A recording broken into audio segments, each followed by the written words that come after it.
সুস্বাদু চিকেনের ঝোল বানানোর জন্য প্রথমেই চিকেনের মধ্যে আদা রসুনের পেস্ট, হলুদের গুঁড়ো, সামান্য লঙ্কার গুঁড়ো, নুন, জিরের গুঁড়ো, সামান্য সর্ষের তেল আর একটু লেবুর রস দিয়ে ম্যারিনেট করে 1 ঘন্টার জন্য রাখতে হবে। এরপর কড়াইয়ের মধ্যে সর্ষের তেল গরম করে আলুগুলো ভেজে নিতে হবে।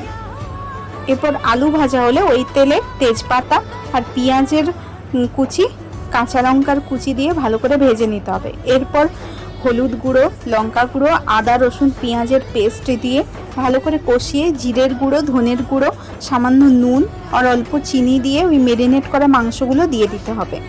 এরপর ভালো করে কষিয়ে গরম মশলা দিয়ে ভালো করে নাড়াচাড়া করে আলুগুলো দিয়ে ভালো করে ফুটিয়ে সেদ্ধ করলেই রেডি চিকেনের ঝোল।